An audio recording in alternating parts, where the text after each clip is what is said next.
محترم حضرات، معزز سامعین کرام، قرآن کریم کے اندر اللہ تبارک و تعالی نے ارشاد فرمایا، یا ایھا الذین آمنوا اطیعوا اللہ واطیعوا الرسول واولی الامر منکم، اے ایمان والو تم اللہ کی اطاعت کرو، اس کے رسول کی اطاعت کرو اور علماء کی اطاعت کرو۔ دوسری جگہ فرمایا، ما آتاکم الرسول فخذوہ وما نہاکم عنہ فانتہوا، جو رسول تم کو دیں اس کو لے لو اور جس چیز سے تم کو روکے منع کریں اس سے رک جاؤ۔ جیسے جیسے زمانہ آپ صلی اللہ علیہ وسلم کے زمانے سے آگے بڑھ رہا ہے تو لوگوں کے اندر دینداری میں کمی واقع ہوتی جا رہی ہے۔ جو آپ صلی اللہ علیہ وسلم کا زمانہ تھا وہ سب سے بہترین زمانہ تھا، پھر اس کے بعد میں جو آپ صلی اللہ علیہ وسلم سے ملا ہوا زمانہ وہ اس سے کم بہترین، پھر جو اس سے ملا ہوا زمانہ وہ اس سے کم بہترین۔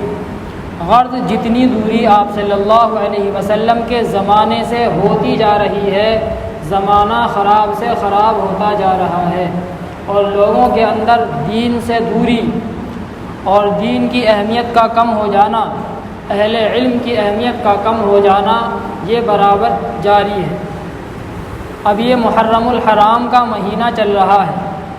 محرم الحرام کی کچھ خاص فضیلتیں آپ صلی اللہ علیہ وسلم نے احادیث مبارکہ کے اندر بیان فرمائی ہیں، اور کچھ ایسی باتیں ہمارے اندر وجود میں آ گئی ہیں کہ جن کا دین سے اور سنتوں سے کوئی لینا دینا نہیں ہے، جو محض بدعت اور رسومات اور خرافات ہیں، جن کے کرنے میں گناہ ہے۔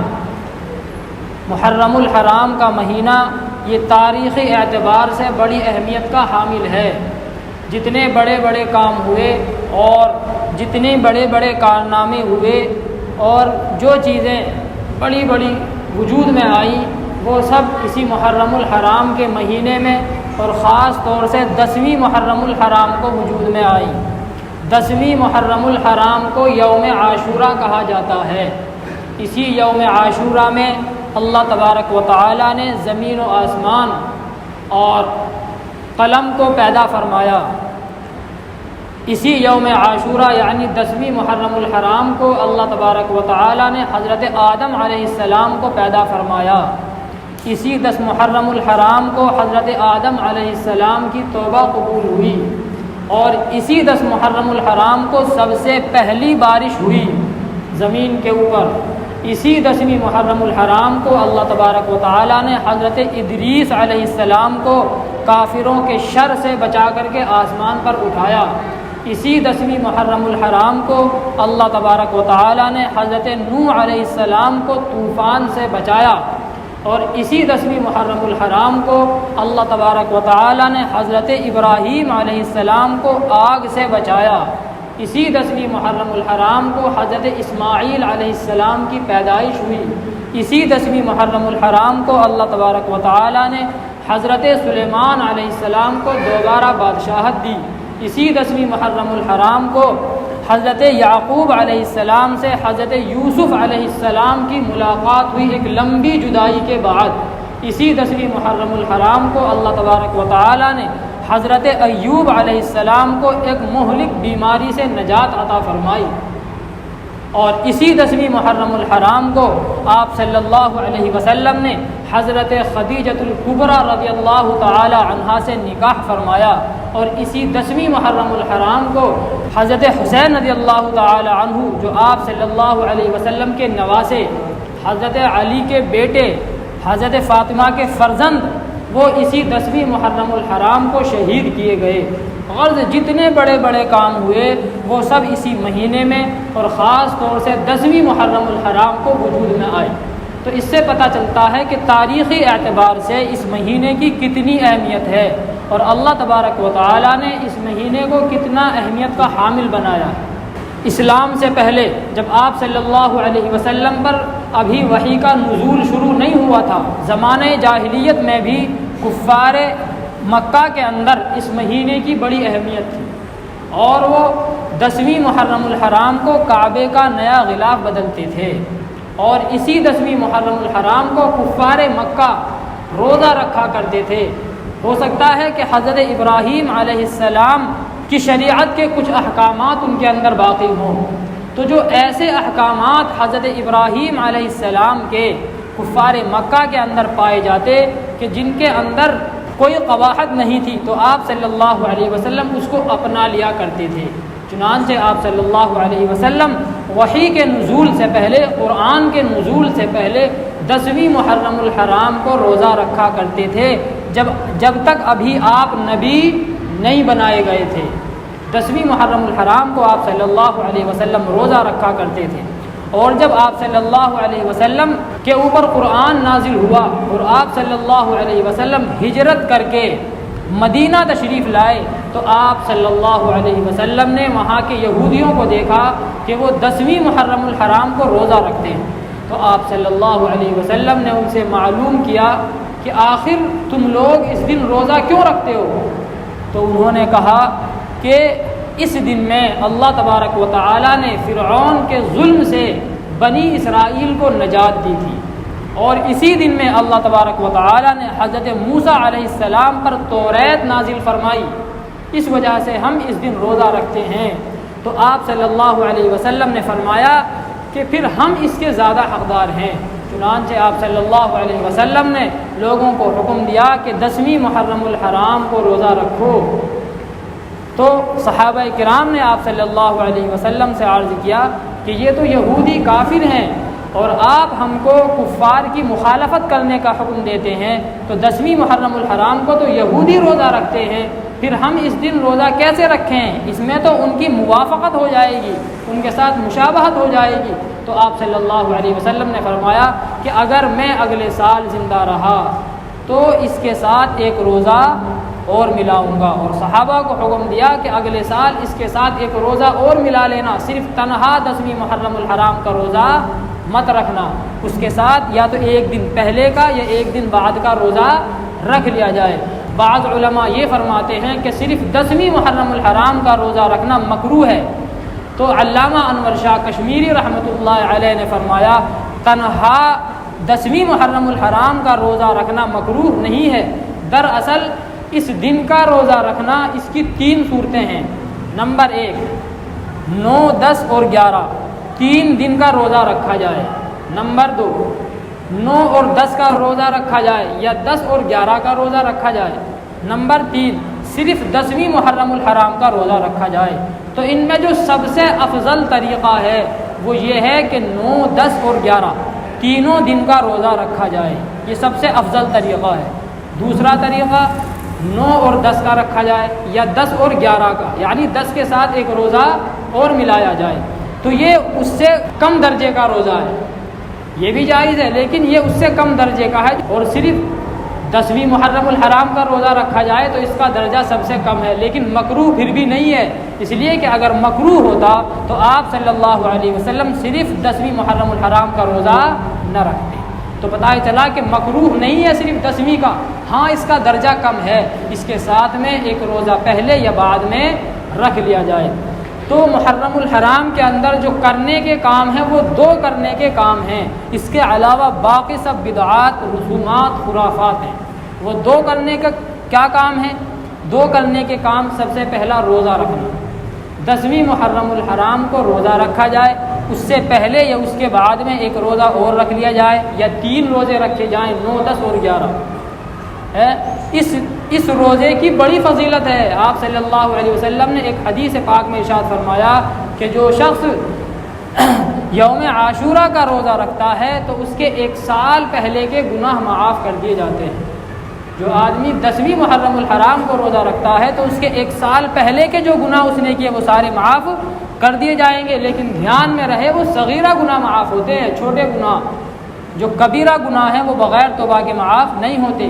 اسی طریقے سے آدمی کے ذمہ حقوق العباد ہیں، حقوق العباد بھی بغیر اس آدمی سے معافی مانگے جو ہے معاف نہیں ہوں گے۔ کسی کی چوری کر لی، کسی پر بہتان لگا دیا، الزام لگا دیا، حق تلفی کر دی، کسی کو گالی دے دی، تو یہ حقوق العباد ہیں، تو یہ معاف نہیں ہوتے۔ جو چھوٹے موٹے گناہ ہوتے ہیں وہ معاف ہو جاتے ہیں۔ تو جو ہے بہرحال اگر کوئی آدمی یوم عاشورہ کا روزہ رکھتا ہے تو ایک سال پہلے کے گناہ معاف کر دیے جاتے ہیں۔ ایک حدیث پاک میں آپ صلی اللہ علیہ وسلم نے فرمایا کہ روزے کے سلسلے میں کسی دن کو کسی دن پر کوئی فضیلت حاصل نہیں ہے، یعنی سارے دن برابر ہیں، کسی بھی دن میں روزہ رکھے برابر ثواب ملے گا، لیکن 2 روزے ایسے ہیں کہ ان کو فضیلت حاصل ہے۔ وہ کون سے ہیں؟ نمبر 1 رمضان کا روزہ۔ رمضان کے اندر روزہ رکھنے کی جو فضیلت ہے وہ دوسرے دنوں میں روزہ رکھنے کی فضیلت نہیں ہے۔ چنانچہ اگر کوئی آدمی جان بوجھ کر کے رمضان کا 1 روزہ چھوڑ دے تو اگر ساری زندگی بھی روزہ رکھتا رہے تو اس 1 روزے کی برابر نہیں ہو سکتا۔ دوسرا روزہ یوم عاشورہ کا روزہ، اس دن کے روزے کی فضیلت دوسرے دنوں پر ہے۔ چنانچہ ایک دوسری حدیث میں آپ صلی اللہ علیہ وسلم نے ارشاد فرمایا کہ اگر کوئی آدمی محرم کا 1 روزہ رکھتا ہے تو وہ 30 روزوں کے برابر ثواب پائے گا۔ اس کی اہمیت اور فضیلت 30 روزوں کے برابر ہے۔ تو پتہ ہی چلا کہ 10ویں محرم الحرام کو روزہ رکھنا یہ باعث فضیلت ہے۔ تو پہلا کرنے کا کام کیا ہے؟ وہ 10ویں محرم الحرام کو روزہ رکھے، اس کے ساتھ 1 دن پہلے یا بعد کا روزہ اور ملا لے۔ دوسرا کرنے کا کام کیا ہے؟ دوسرا کرنے کا کام یہ ہے 10ویں محرم الحرام کو آپ صلی اللہ علیہ وسلم نے ارشاد فرمایا کہ جو آدمی 10ویں محرم الحرام کو اپنے گھر والوں پر خرچ کرنے میں فراخی کرتا ہے تو اللہ تبارک و تعالی پورے سال اس کا رزق وسیع فرما دیں گے۔ جو آدمی 10ویں محرم الحرام کو اپنے گھر والوں پر خرچ کرنے میں فراخی کرے، یعنی زیادہ خرچ کرے اپنی حیثیت کے مطابق، تو اللہ تبارک و تعالی جو آئندہ سال آئے گا اس کو رزق اور زیادہ دیں گے۔ اب اس فراخی کرنے کا مطلب کیا ہے؟ فراخی کرنے کا مطلب یہ ہے کہ جو آدمی عام دنوں میں اپنے گھر میں خرچ کیا کرتا تھا کھانے میں پکانے میں، اس میں تھوڑا اور زیادتی کر دے۔ پہلے 1 سالن بنتا تھا تو 2 بنا لے۔ پہلے کوئی جو ہے کوئی اچھی چیز آدمی نے نہیں بنائی تو اس دن بنا لے، یا اس دن اپنے گھر والوں کو کوئی جوڑا دلوا دے، جوتے دلوا دے۔ غرض اس دن جو ہے وہ خرچ کرے جو دوسرے دنوں میں خرچ نہیں کرتا۔ یہ مطلب نہیں ہے کہ جو بھی آدمی کے پاس مال و دولت ہے سارا خرچ کر دے، نہیں، اپنی حیثیت کے مطابق اللہ نے جتنا مال و دولت دیا، ایک آدمی وہ ہے کہ جو 1000 روپے خرچ کر سکتا ہے، اس کی اتنی حیثیت ہے۔ ایک آدمی وہ ہے کہ اللہ نے اس کو کروڑوں دے رکھا ہے، وہ لاکھوں خرچ کر سکتا ہے۔ آئی بات سمجھ میں؟ تو اپنی حیثیت کے مطابق زیادہ سے زیادہ اس دن اپنے گھر والوں پر خرچ کرے، اپنی بیوی کو کچھ پیسے دے دے، کپڑے بنا دے۔ آئی بات سمجھ میں؟ تو جو ہے اس طریقے سے خرچ کر سکتا ہے۔ بیوی جو بچے ہیں ان کو کوئی اچھی چیز دلا دے، کھلونا دلا دے، غرض ان کا دل خوش کرے خرچ کر کے۔ آئی بات سمجھ میں؟ تو اگر آدمی اس طریقے سے اپنے گھر والوں پر خرچ کرے گا تو پھر کیا ہوگا؟ اللہ تبارک و تعالی آئندہ سال میں اس کو اور زیادہ رزق دیں گے۔ تو 2 یہ کرنے کے کام ہیں جو اس ماہ محرم میں کیے جائیں گے، اور نہ کرنے کے کتنے کام ہیں؟ وہ بہت سارے کام ہیں۔ جو ان 2 کاموں کے علاوہ کام ہیں وہ سارے نہ کرنے کے ہیں۔ مثال کے طور پر یوم عاشورہ یعنی 10ویں محرم الحرام کو کھچڑا پکانا، یہ کھچڑا پکانا یہ کیا ہے؟ ناجائز ہے، ناجائز ہے، یہ بدعت ہے، یہ خوارج کی بدعت ہے۔ خوارج ان لوگوں کو کہتے ہیں کہ جن کو حضرت علی رضی اللہ تعالی عنہ اور آپ کے نواسوں سے بیر تھا، دشمنی تھی۔ جب 10ویں محرم الحرام کو حضرت حسین رضی اللہ تعالی عنہ کو شہید کیا گیا تو شہادت کی خوشی میں خوارج نے کھچڑا بنایا تھا، گیہوں جمع کر کے اکٹھا کر کے کھانا پکایا اور لوگوں میں تقسیم کیا۔ کس میں؟ حضرت حسین رضی اللہ تعالی عنہ کی شہادت کی خوشی میں کہ اچھا ہوا کہ چلے گئے دنیا سے۔ اور آج ہم اس دن کھچڑا بناتے ہیں، ہم کو تو تاریخ کا علم نہیں ہے، ہمارے ذہن میں تو یہ ہوتا ہے کہ بھئی ثواب ملے گا، حالانکہ ثواب کی چیز نہیں ہے، اور ہم انجانے میں ان خوارج کا جو کام ہے اس کے اندر ان کی تائید کر رہے ہیں۔ تو کھچڑا بنانا یہ کیا ہے؟ ناجائز ہے۔ اسی طریقے سے محرم الحرام کے اندر سوگ منانا یہ ناجائز ہے۔ اس مہینے کے اندر سوگ منانا اس نیت سے کہ حضرت حسین رضی اللہ تعالی عنہ کی شہادت ہوئی، یہ کیا ہے؟ ناجائز ہے۔ اس لیے کہ کسی کا سوگ منانا، سب سے پہلی بات تو یہ ہے کہ شہادت خود ایک بہت بڑی چیز ہے، بہت بڑے انعام کی چیز ہے، اتنا بڑا انعام ہے۔ آپ صلی اللہ علیہ وسلم فرماتے ہیں شہادت کی تمنا کرتے ہوئے میری تمنا یہ ہے، کون فرما رہے ہیں؟ آپ صلی اللہ علیہ وسلم، میری تمنا یہ ہے کہ میں اللہ کی راہ میں شہید کیا جاؤں، پھر زندہ کیا جاؤں، پھر شہید کیا جاؤں، پھر زندہ کیا جاؤں، پھر شہید کیا جاؤں۔ تو ایسا انعام ہے شہادت، تو جو ہے اس انعام پر سوگ منانا ہے تو بیوقوفی کی بات ہے۔ حضرت خالد ابن ولید رضی اللہ تعالی عنہ، جن کو آپ صلی اللہ علیہ وسلم نے سیف اللہ کا لقب دیا، اللہ کی تلوار، وہ ساری زندگی جہاد کرتے رہے اس نیت سے کہ مجھ کو شہادت مل جائے۔ تقریباً 99 جنگیں انہوں نے لڑی لیکن شہادت نصیب نہیں ہوئی۔ ایک مرتبہ تنہا کفار کی فوج کے اندر گھس گئے، تنہا کفار کی فوج اور اس میں گھس گئے، اندر گھس گئے اس نیت سے کہ میں تو اکیلا ہوں، یہ تو ہزاروں کی تعداد میں ہے، کم از کم اب تو شہادت مل ہی جائے گی، لیکن شہادت مقدر میں نہیں تھی۔ اور ان کا انتقال کہاں ہوا؟ بستر پر ہوا۔ اور جب بستر پر ان کا انتقال ہوا تو کہنے لگے اگر کوئی شخص یہ سمجھتا ہے کہ جہاد میں جانے سے موت آتی ہے تو وہ خالد ابن ولید کو دیکھ لے کہ 99 جنگیں لڑنے کے بعد بھی بستر پر مر رہا ہے۔ تو صحابہ کرام ایسی تمنا کرتے تھے، تو اس شہادت کے انعام پر افسوس کرنا، سوگ منانا، یہ تو بیوقوفی کی بات ہے۔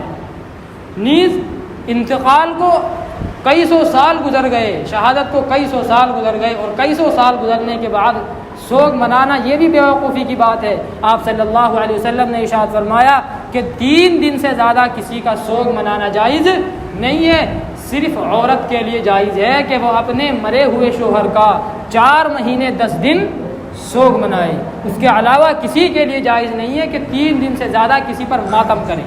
تو اس دن کے اندر سوگ منانا حضرت حسین رضی اللہ تعالی عنہ کا، یا اسی طریقے سے ماتم کرنا، تعزیہ کرنا، یا ان میں شریک ہونا، یا جہاں پر ماتم ہو رہا ہو وہاں پر جا کر کے بھیڑ لگانا، ماتم دیکھنا، یہ ساری چیزیں ناجائز ہیں۔